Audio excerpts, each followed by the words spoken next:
దేవునికి, ప్రభువైన యేసుక్రీస్తుకు దాసుడైన యాకోబు, చెదరిపోయిన 12 గోత్రాల వారికి అభినందనలు.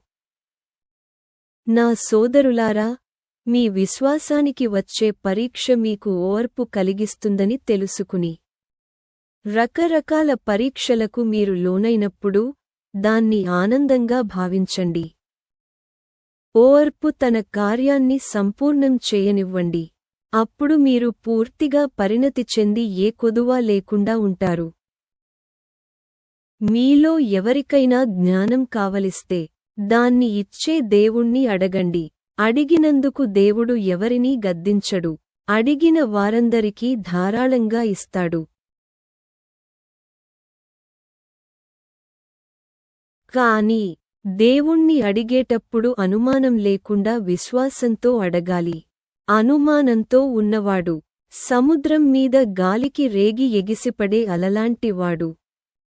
అలాటివాడు తన విన్నపాలకు జవాబుగా ప్రభువునుంచి తనకు ఏమైనా దొరుకుతుందని అనుకోకూడదు. అలాటి వాడు చంచలమైన మనసు గలవాడు, తన విషయాలన్నిటిలోనూ నిలకడలేనివాడు. దీనస్థితిలో ఉన్న సోదరుడు తనకు కలిగిన ఉన్నత స్థితిని బట్టి సంతోషించాలి. ధనవంతుడైన సోదరుడు తాను కూడా గడ్డి పువ్వులా రాలిపోతానని తెలిసి తన దీనస్థితిని బట్టి సంతోషించాలి.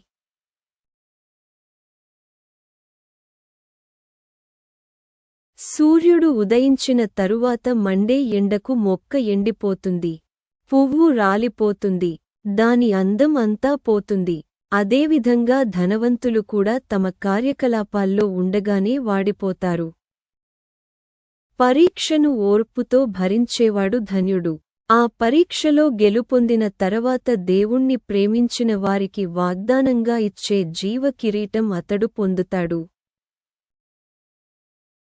చెడు ప్రేరేపణ కలిగినప్పుడు ఇది దేవుని దగ్గర నుంచి వచ్చింది అని ఎవరూ అనకూడదు. ఎందుకంటే చెడు విషయంలో దేవుడు ఎప్పుడూ శోధనకు గురికాడు, ఎవరినీ చెడు ప్రేరణకు గురి చేయడు కూడా. ప్రతివాడూ తన సొంత దురాశల వల్ల కలిగిన చెడు ప్రేరేపణ బట్టి చెడు కోరికకు గురై నాశనం అవుతాడు. చెడు కోరిక గర్భం ధరించి పాపాన్ని కంటుంది, పాపం పండి మరణాన్ని ఇస్తుంది. నా ప్రియ సోదరులారా, మోసపోకండి. ప్రతి మంచి బహుమానం, పరిపూర్ణమైన ప్రతి వరం పైనుంచి వస్తాయి. వెలుగుకు కర్త అయిన తండ్రి నుంచి వస్తాయి. ఆయన కదిలే నీడలా ఉండడు, ఆయన మార్పు లేనివాడు. దేవుడు తాను సృష్టించిన వాటిలో మనం ప్రథమ ఫలాలుగా ఉండాలని సత్యవాక్యం ద్వారా మనకు జీవం ఇవ్వడానికి మనలను కలగజేశాడు.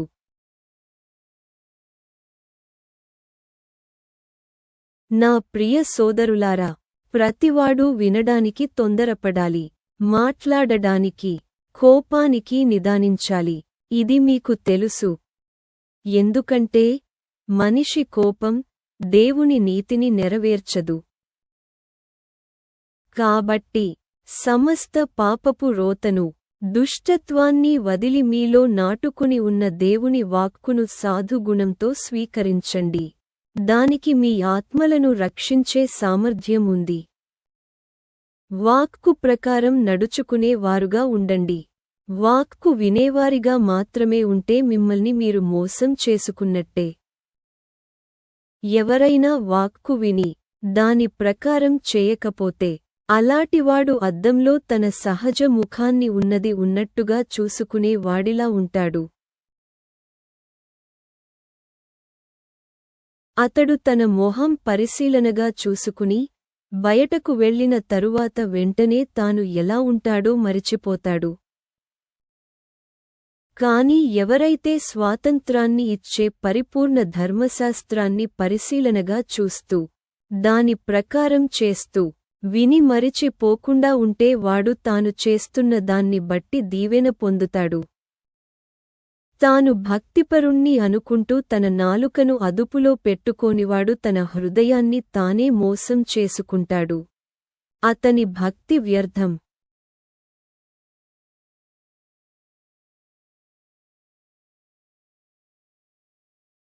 తండ్రి లేని వారికి, వితంతువులకు వారి కష్టంలో సాయం చేయడం, తనను తాను లోకమాలిన్యం అంటకుండా కాపాడుకోవడమే తండ్రి అయిన దేవుని దృష్టిలో స్వచ్ఛమైన, కళంకం లేని భక్తి. నా సహోదరులారా, మహిమ స్వరూపి అయిన మన ప్రభు యేసు క్రీస్తును విశ్వసించే వారుగా పక్షపాతం లేకుండా ఉండండి. ఎవరైనా బంగారు ఉంగరాలు పెట్టుకుని, ఖరీదైన బట్టలు వేసుకున్నవాడు, మాసిన బట్టలు వేసుకొన్న పేదవాడొకడు, వీరిద్దరూ మీ సమావేశానికి వచ్చారనుకోండి.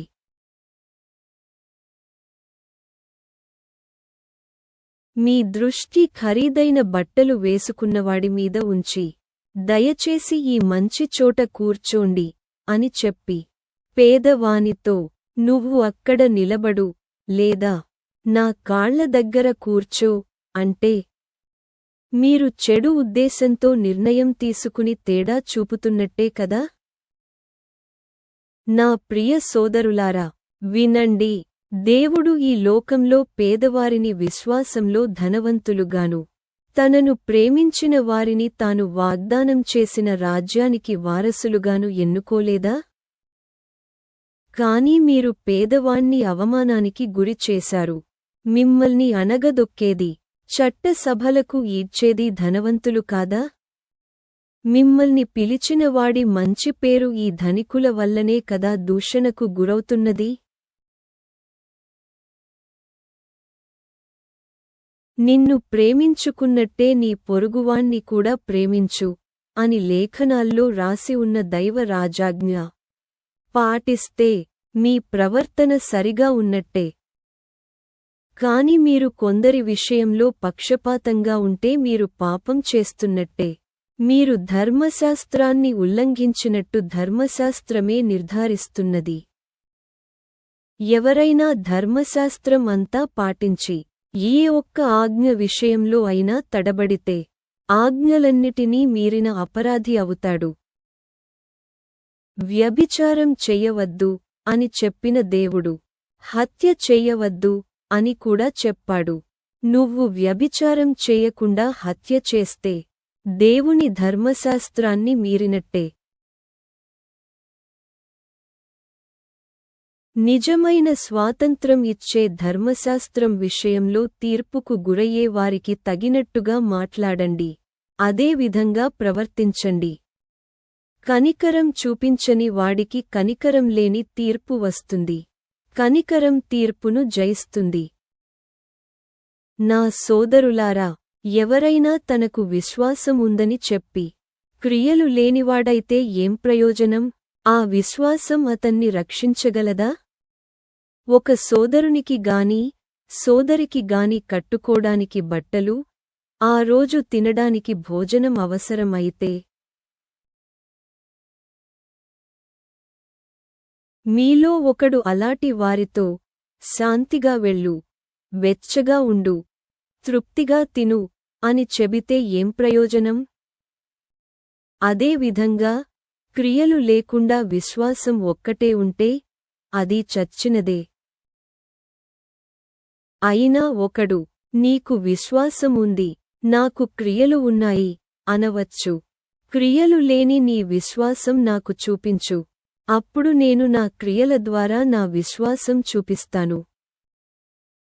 దేవుడు ఒక్కడే అని నువ్వు నమ్ముతున్నావు సరే, కాని దయ్యాలు కూడా అదే నమ్ముతున్నాయి, నమ్మి గడగడా వణుకుతున్నాయి.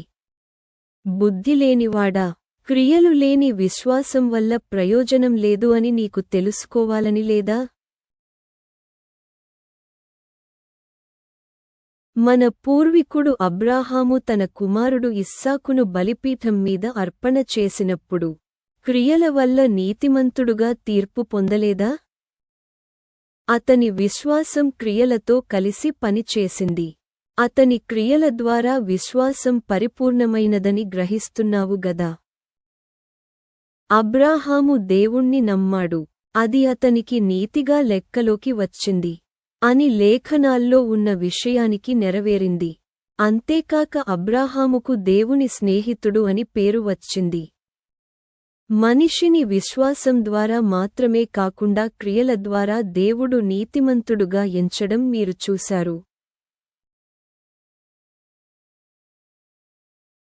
అలానే వేశ్య రాహాబు కూడా వార్తాహరులను ఆహ్వానించి వేరొక మార్గంలో వారిని పంపివేయడాన్ని బట్టి తన క్రియల మూలంగా ఆమె నీతిమంతురాలుగా ఎంచబడింది గదా. ప్రాణం లేని శరీరం ఎలా మృతమో అలాగే క్రియలు లేని విశ్వాసం కూడా మృతమే. నా సోదరులారా, ఉపదేశకులమైన మనకు కఠినమైన తీర్పు ఉందని ఎరిగి మీలో ఎక్కువమంది ఉపదేశం చేసేవారుగా ఉండకండి. మనమందరం అనేక విషయాల్లో తప్పిపోతున్నాం. తన మాటలలో తప్పిపోని వాడు లోపం లేనివాడుగా ఉండి తన శరీరాన్ని కూడా అదుపులో పెట్టుకోగలుగుతాడు. గుర్రాలు మనకు లోబడడానికి దాని నోటికి కళ్ళెం పెట్టి దాని శరీరం అంతా మనకు లోబడేలా చేస్తాం కదా. ఓడలు పెద్దవిగా ఉన్నా బలమైన గాలులతో ముందుకు సాగుతున్నా ఆ ఓడ నడిపేవాడు చిన్న చుక్కానితో దాన్ని తిప్పగలుగుతాడు. అలాగే నాలుక శరీరంలో చిన్న భాగమే అయినా ప్రగల్భాలు పలుకుతుంది. చిన్న నిప్పు రవ్వ ఎంత పెద్ద అడవిని తగలబెడుతుందో గమనించండి. నాలుక కూడా ఒక అగ్ని. పాప ప్రపంచం మన శరీరంలో అమర్చి ఉన్నట్టు అది ఉండి శరీరమంతటినీ మలినం చేసి జీవన మార్గాన్ని తగలబెడుతుంది. తరవాత నరకాగ్నికి గురై కాలిపోతుంది.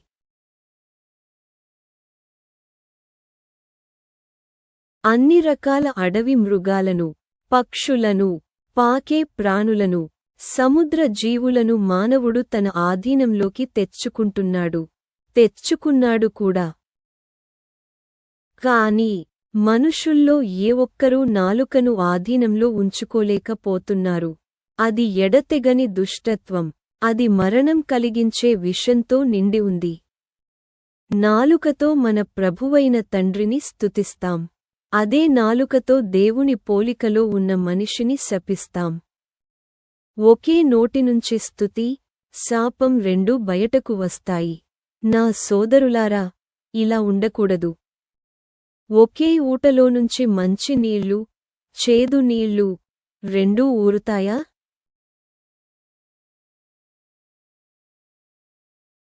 నా సోదరులారా, అంజూరపు చెట్టుకు ఒలీవ పళ్ళు, ద్రాక్ష తీగెలకు అంజూరుపళ్ళు కాస్తాయా? అదేవిధంగా ఉప్పునీటి ఊటనుంచి మంచి నీళ్లు రావు.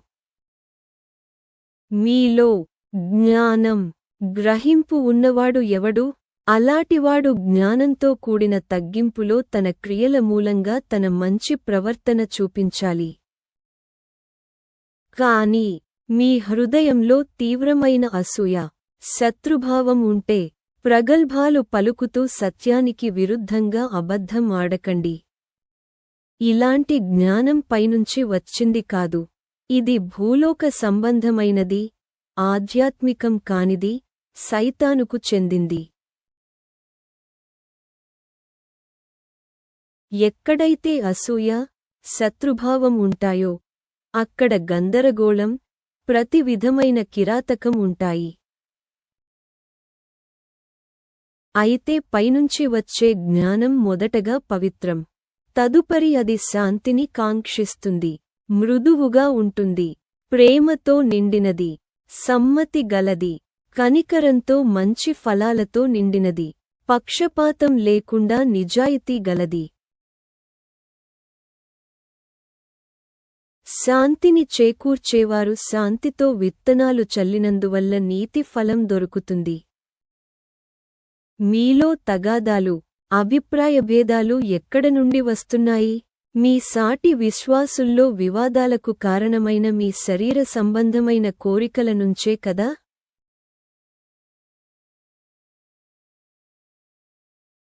మీకు లేని వాటిని కోరుకుంటారు. మీరు పొందలేని దాని వెనకాల పరుగులు పెడుతున్నారు. హత్యలు చేస్తున్నారు, పోరాటం చేస్తున్నారు, తగాదాలాడుతున్నారు కాని దేవుణ్ణి అడగరు కాబట్టి మీరేదీ పొందరు. మీరడిగినా మీకేమీ దొరకదు, ఎందుకంటే మీ సుఖభోగాల కోసం ఖర్చు చేసేందుకు చెడ్డ వాటిని అడుగుతారు. కులటలారా, లోకంతో స్నేహం చేయడమంటే దేవునితో శత్రుత్వమని మీకు తెలియదా? దాన్ని బట్టి ఈ లోకంతో స్నేహం చేయాలనుకునేవాడు దేవునికి శత్రువు అవుతాడు. ఆయన మనలో ఉంచిన ఆత్మ మనలను తీవ్రమైన ఆసక్తితో కోరుకుంటాడు అని లేఖనం చెబుతున్నది. ఆ లేఖనం వ్యర్థం అనుకుంటున్నారా?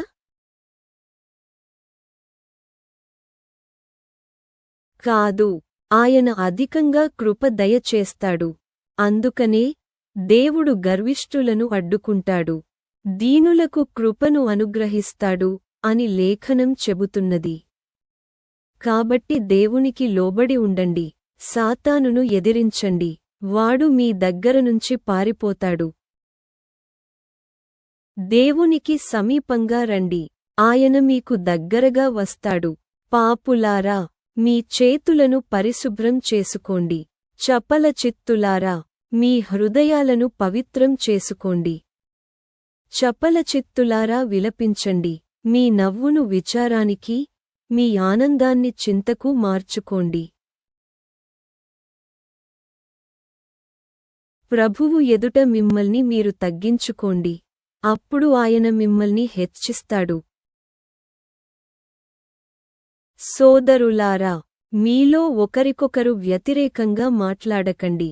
తన సోదరుడికి వ్యతిరేకంగా మాట్లాడేవాడు లేక తీర్పు తీర్చేవాడు ధర్మశాస్త్రానికి వ్యతిరేకంగా మాట్లాడుతున్నాడు, ధర్మశాస్త్రానికే తీర్పు తీరుస్తున్నాడు.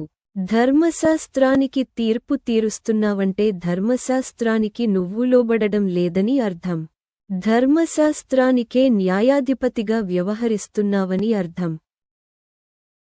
ధర్మశాస్త్రాన్ని ఇచ్చింది, తీర్పు తీర్చేది ఒక్కరే, దేవుడే. ఆయనే రక్షించడానికి, నాశనం చేయడానికి సమర్థుడు. ఇతరులకి తీర్పు తీర్చడానికి నువ్వెవరు? నేడో రేపో ఫలానా పట్టణానికి వెళ్ళి అక్కడ 1 సంవత్సరం ఉండి వ్యాపారం చేసి డబ్బు సంపాదించుకుందాం అనుకునే వారికి ఒక మాట, రేపేం జరుగుతుందో ఎవరికీ తెలుసు? అసలు నీ జీవితం ఏపాటిది? కాసేపు కనిపించి మాయమైపోయే ఆవిరిలాంటిది. కాబట్టి మీరు ప్రభువుకు ఇష్టమైతే ఈరోజు మనం జీవించి ఇది చేద్దాం, అది చేద్దాం అనుకోవాలి. ఇప్పుడైతే మీరు దురహంకారంగా ఉన్నారు. ఈ గర్వం చెడ్డది. మంచి విషయాలు చేయాలని తెలిసి చేయని వాడికి అది పాపంగా పరిణమిస్తుంది. ధనవంతులారా, మీ మీదికి వచ్చే దుర్దశను తలచుకుని శోకించండి. మీ సిరి సంపదలు శిథిలమైపోయాయి, మీ బట్టలు చిమ్మెటలు కొట్టేస్తున్నాయి. మీ వెండి బంగారాలు తుప్పుపట్టాయి, ఆ తుప్పే మీమీద సాక్ష్యం పలుకుతూ అగ్నిలాగా మీ దేహాలను దహిస్తుంది. మీరు చివరి దినాల్లో ధనం పోగు చేసుకున్నారు. చూడండి, మీ చేను కోసిన పనివారి కూలీ ఇవ్వకుండా మీరు మోసంగా బిగపట్టిన కూలీ కేకలు వేస్తున్నది. మీ కోతపనివారి ఆక్రందనలు సేనల ప్రభువు చెవిని బడుతున్నాయి. మీరు భూమిమీద సుఖంగా బతుకుతూ భోగలాలసులై వధ దినం కోసం మీ హృదయాలను కొవ్వబెట్టుకున్నారు. మిమ్మల్ని ఎదిరించలేని నీతిపరులకు మీరు శిక్ష విధించి చంపారు.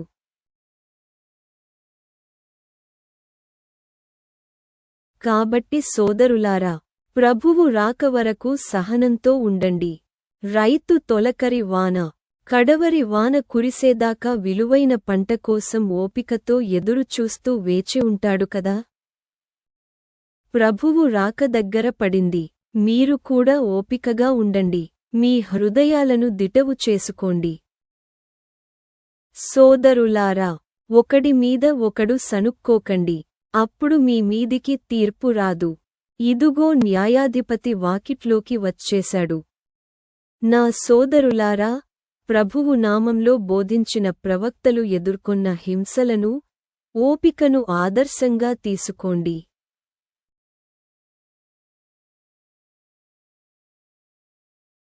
చూడండి, సహించి నిలబడిన వారిని ధన్యులని భావిస్తాముగదా. మీరు యోబు సహనాన్ని గూర్చి విన్నారు.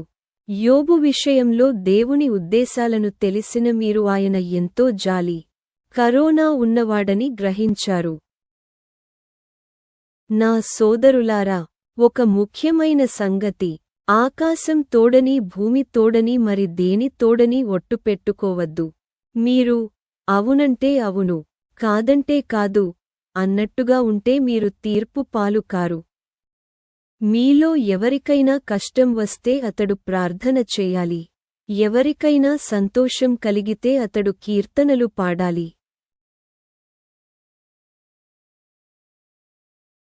మీలో ఎవరైనా జబ్బుపడ్డాడా? అతడు సంఘ పెద్దలను పిలిపించుకోవాలి. వారు ప్రభువు నామంలో అతనికి నూనె రాసి అతని కోసం ప్రార్థన చేయాలి. విశ్వాసంతో కూడిన ప్రార్థన ఆ రోగిని బాగుచేస్తుంది. ప్రభువు అతన్ని లేపుతాడు. అతడు పాపం చేసి ఉంటే అతనికి పాపక్షమాపణ దొరుకుతుంది. కాబట్టి మీ పాపాలను ఒకరితో ఒకడు ఒప్పుకోండి. మీకు స్వస్థత కలిగేలా ఒకడి కోసం ఒకడు ప్రార్థన చేయండి. నీతిమంతుని విజ్ఞాపన ఫలభరితమైనది, అది ఎంతో బలవత్తరమైనది.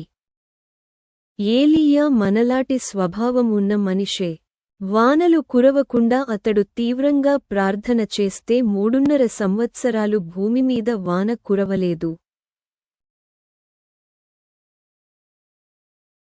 అతడు తిరిగి ప్రార్థన చేస్తే ఆకాశం వాన కురిపించింది, భూమి ఫలసాయం ఇచ్చింది. నా సోదరులారా, మీలో ఎవరైనా సత్యం నుంచి తొలగిపోతే మరొకడు అతన్ని తిరిగి సత్యానికి మళ్లించినట్టయితే, అలాటి పాపిని తన తప్పుమార్గం నుంచి మళ్లించేవాడు మరణం నుంచి ఒక ఆత్మను రక్షించి అనేక పాపాలను కప్పివేస్తాడని అతడు తెలుసుకోవాలి.